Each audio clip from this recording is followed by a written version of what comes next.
Assalamualaikum warahmatullahi wabarakatuh. Baik, saya akan menjelaskan tentang bab wakaf untuk memenuhi tugas UAS dan UTS Masail Fikih. Tanpa berlama-lama, mari kita bahas apa itu bab wakaf. Faslun fi ahkamil waqfi. Bab ini akan membahas secara mendalam tentang hukum wakaf, sebuah praktik sedekah jariah yang memiliki makna dan implikasi besar dalam Islam. Kita akan mengupas definisi, syarat-syarat, serta berbagai ketentuan untuk mengaturnya.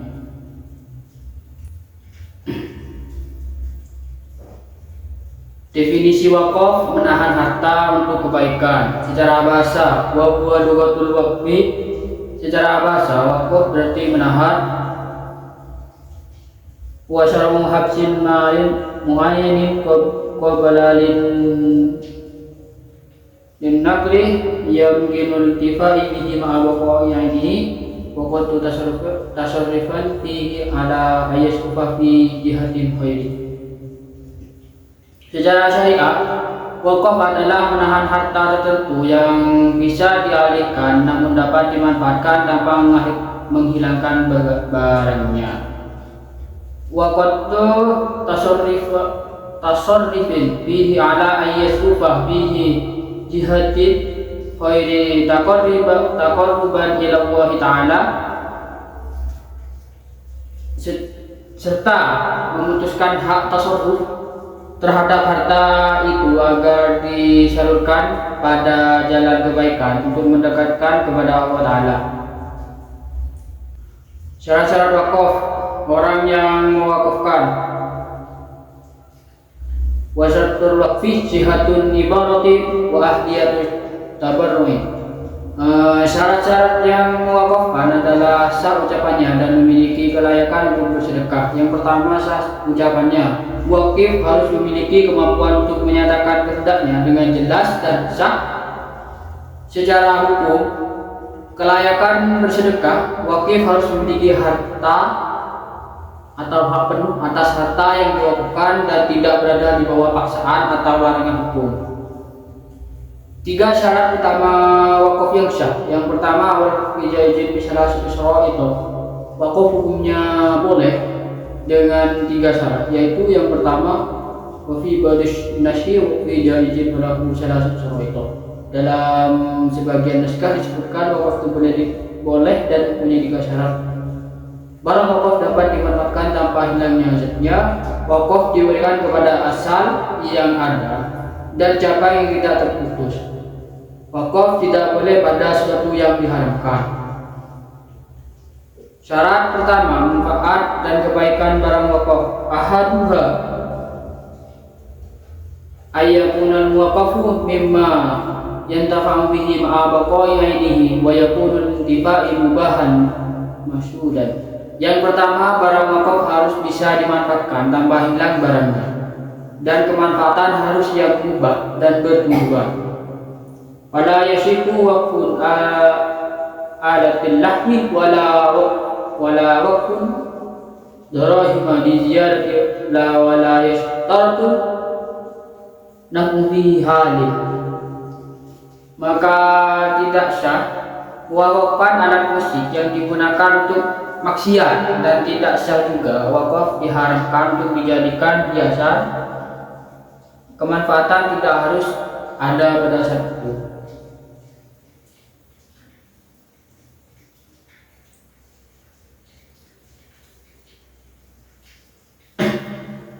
Wa yasihul waqfu abdin wa ja'shin sagirin wa amman ladzi la yantafu aini qata'u qamat min wa raihani fala yasihu waqfu. Jika sah mewakafkan budak kecil atau anak keledai. Adapun barang yang tidak bisa menetapkan asetnya seperti makanan dan wangian tidak sah untuk diwakafkan. Tapi untuk mewakafkan budak kecil untuk sekarang mungkin tidak bisa ya, karena sudah ada peraturan baru di negara ini atau di negara-negara berkembang seperti negara-negara lain.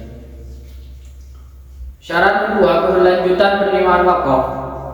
Wasyani ayyakuna ala aslin maujidin wa qardin la yanqati. Yang kedua, wakaf harus diberikan kepada asal yang ada dan cabang yang tidak terputus keberadaannya.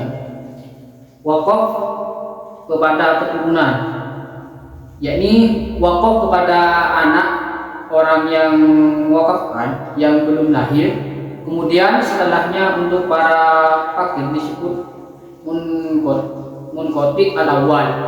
Wakaf yang terputus jika tidak menyebutkan kemudian fakir miskin, maka terputus awal dan akhirnya. Pendapat ulama ada dua pendapat, salah satunya mengatakan batal seperti munqati al-awwal, namun pendapat yang kuat adalah tidak batal. Syarat ketiga, bukan untuk hal yang diharamkan. Wasalisu alla yakuna fi mahdurin. Yang ketiga, wakaf tidak boleh pada sesuatu yang diharamkan. Batai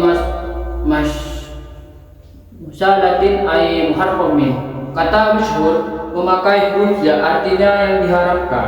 Wala yasubul waqfu ala imaratin kanisyatin lita'abudi, sehingga tidak sah wakaf untuk membangun gereja untuk ibadah.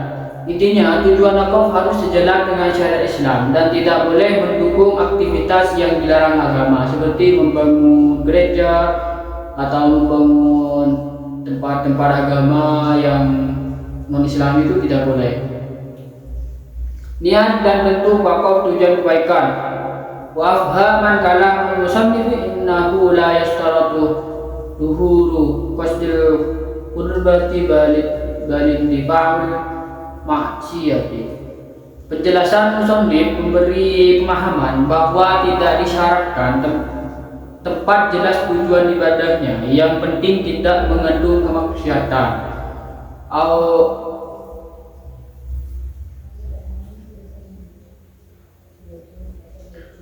awala niyai atau wakaf kepada orang kaya selama tidak mengundang kemaksiatan. Tujuan ibadah yang jelas. Sawa'un wajada duhuri qasdil qurbati kalufin ala muqroi, baik nampak jelas ibadahnya seperti wakaf untuk fakir miskin. Wa yusarru an la yakuna al-muqaffu wa qawlihi waqaf hada sanatan, dan disyaratkan wakaf tidak dibatasi waktu seperti ucapan aku mewakafkan selama ini atau selama setahun, tidak sah wakafnya.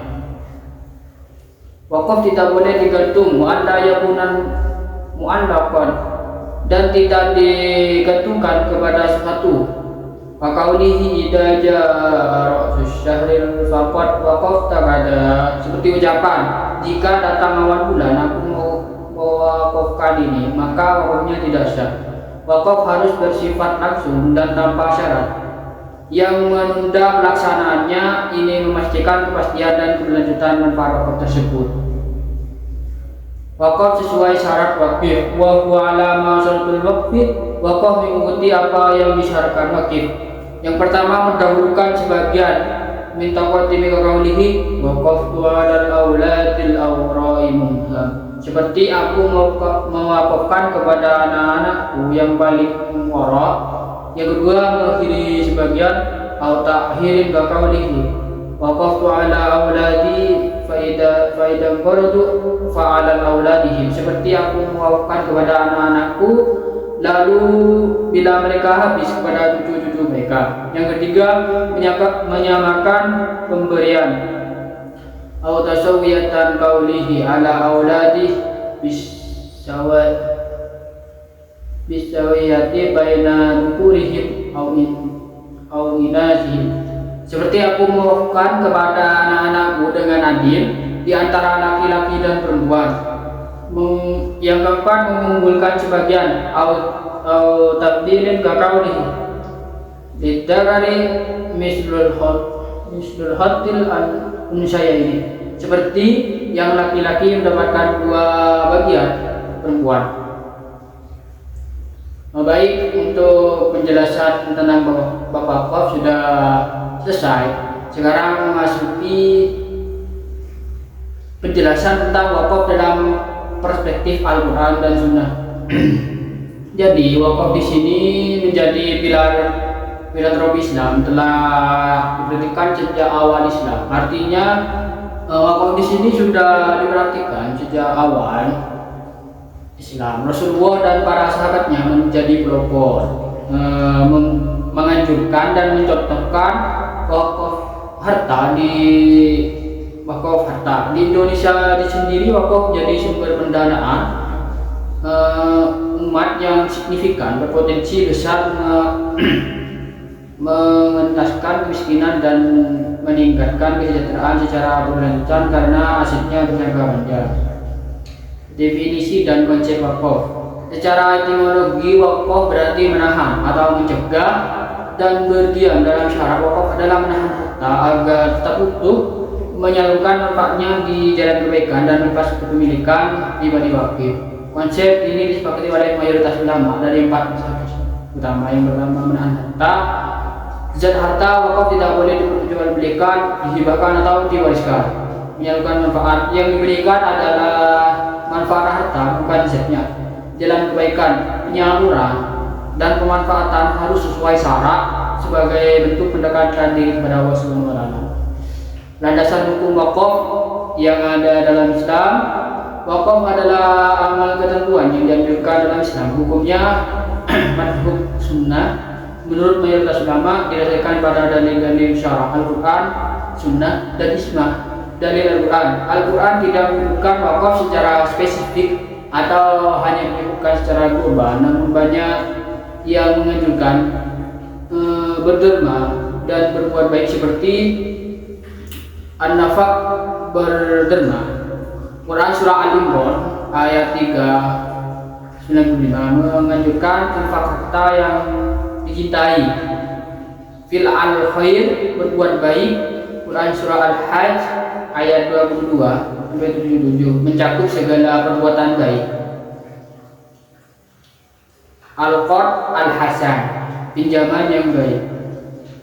Quran surah Al-Hadid ayat 57-18 menganjurkan sedekah sukarela. Dalil sunnah Rasulullah SAW menganjurkan dan mencontohkan wakaf. Terma yang digunakan: Al-Hajj, menahan harta. Hadis Umar tentang wakaf tanah di Khaybar. As-sadaqah, bersedekah. Hadis Umar dengan redaksi berbeda. At-Tasyabi, berderma di jalan Allah. Hadis Umar dengan redaksi At-Tasyabi. Ijma' sahabat dengan pengukuhan wakaf. Para sahabat di sini merespon anjuran Rasulullah SAW dengan antusiasme tinggi, mewakafkan harta mereka kepada jalan Allah.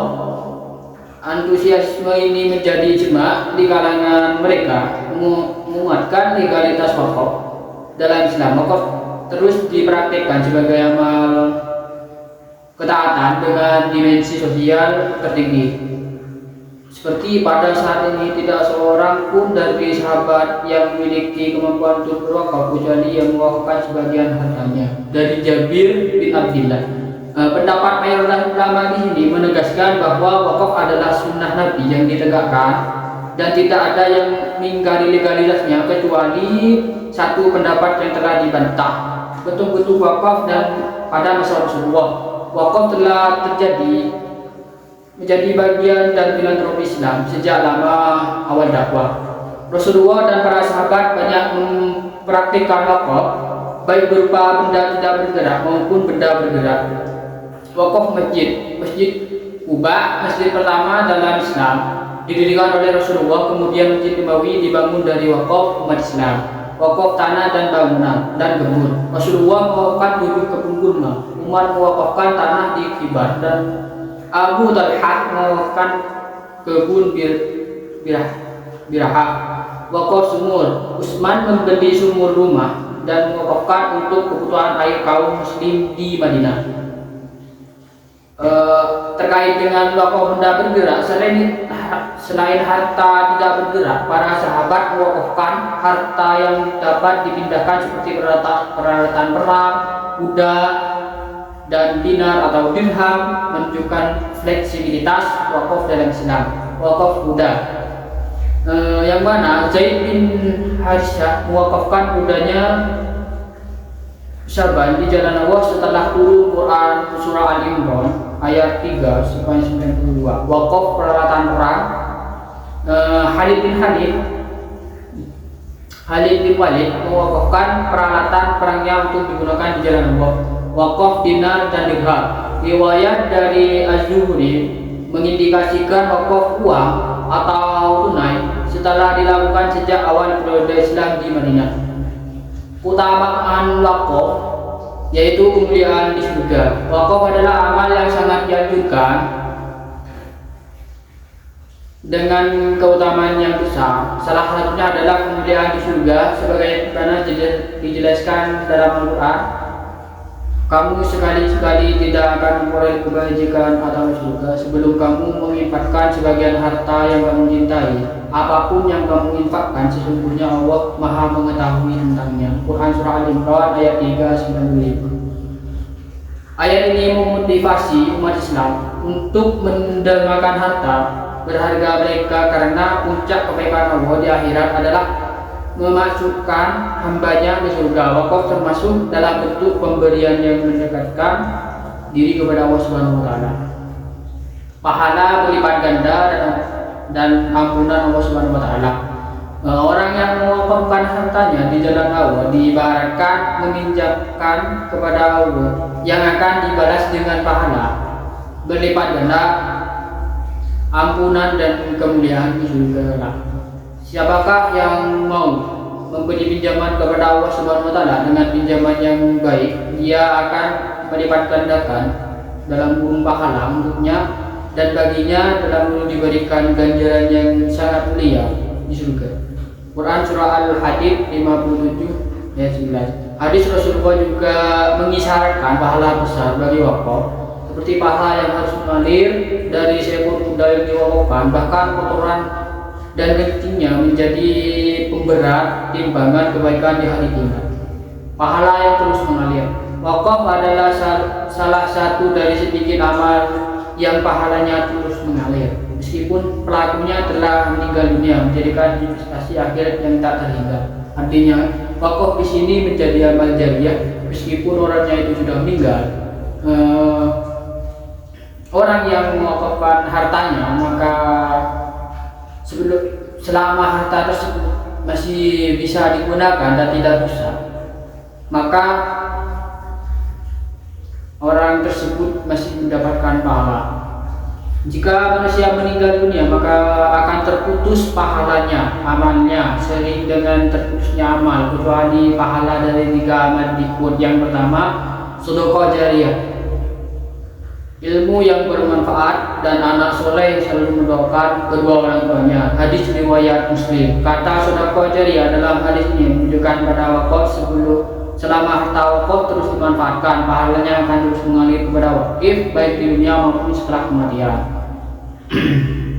Baik, sekian, terima kasih dari pemaparan penjelasan tentang wakaf, tentang bab wakaf kali ini. Kurang lebihnya mohon maaf. Wassalamualaikum warahmatullahi wabarakatuh.